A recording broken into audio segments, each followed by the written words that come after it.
what made you to choose sacred geometry initially?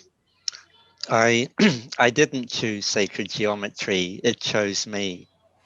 It just took over my life from when I was a little boy. Even I remember being fascinated by the patterns in nature, the flowers, the seashells, pine cones, spirals, all this beauty, but also this order, this beautiful order that was repeated over and over again, but never two shapes or forms the same.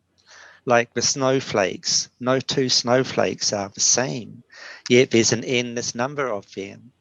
And so this fascinated me for as long as I can remember, understanding the practicality of creation.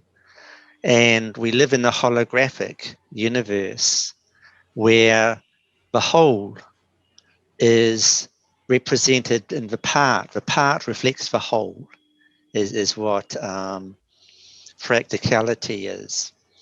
And and so as I got older, I traveled a lot all around the world through dozens of countries. And I loved going to ancient ruins, ancient civilizations.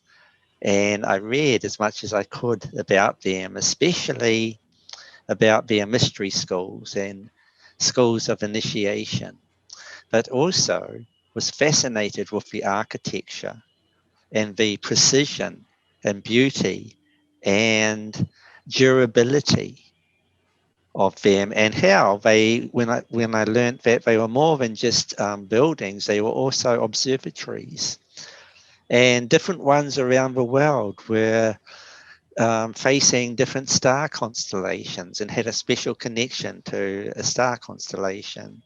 And the picture just kept on developing. And then in 1986, when I was living in the Middle East, I was living in Israel, in Jerusalem, someone asked me the question, what was I most passionate about?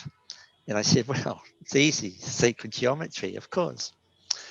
And this is, I should mention, I was working for the United Nations there. I'd been working for them for 5 years in the Middle East. And that was my career.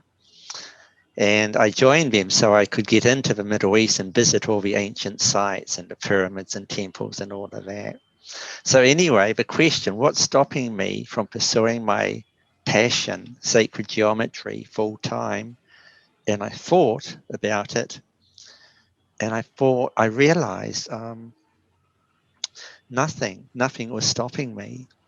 And the next day I resigned from the United Nations. This was in 1986.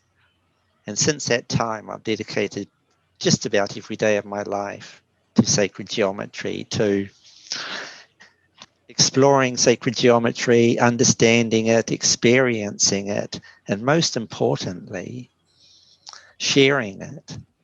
Because that's the whole purpose of doing this for me, is that it's way too beautiful and way too profound to keep to myself. I just want everyone to know about it, because sacred geometry, it's the language of creation.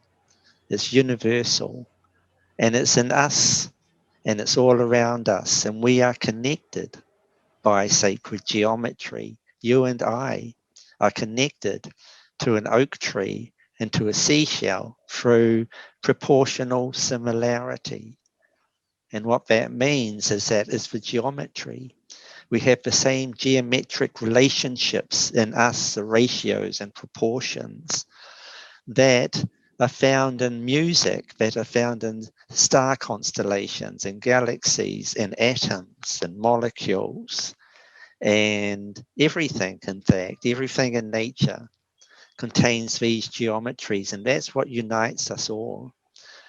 And more than that, it's a tangible way for us to experience this profound order that exists invisible upon the archetypal planes as mathematical geometric principles, unmanifest, existing a priori. And it's there, but it needs something in order to experience it. It needs the consciousness that can reflect upon itself. In other words, human consciousness.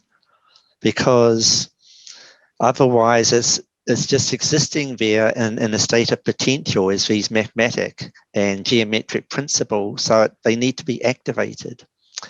First of all, they need a geometer as a way to bring it from the invisible to the visible. And the geometer calculates the math of it, follows harmonious pathways and resonant angles, and looks for symmetry and uniformity and relationship and proportionality and all of that. And soon it just becomes a matter of joining the dots, because the dots were already there. They just needed someone with a pencil or a pen or a computer to make them visible. Because these geometries, these principles are everywhere, they're omnipresent. Because in a state of undifferentiated potential. And we can know it through geometry, this order, this higher order. And it's good to know it, to know that there is something there, out there, that is really intelligently ordered, masterfully ordered. And it's an aspect of nature. So where does this geometry come from? And the answer really is self-evident. It doesn't come from anywhere because it's always been there. But as for its source, it's the same source as what created the universe and created us and the molecules and atoms and galaxies and universes. That's where it came from. And we can experience an aspect of that creative intelligence through geometry, because this is the handiwork of the creator.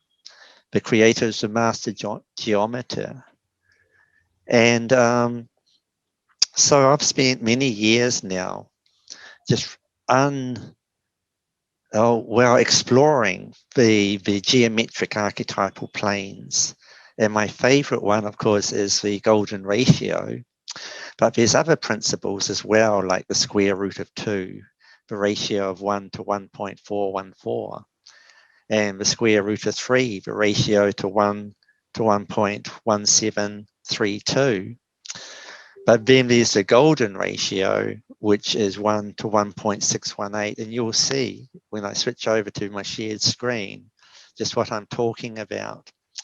But anyway, that was a very long answer to your question.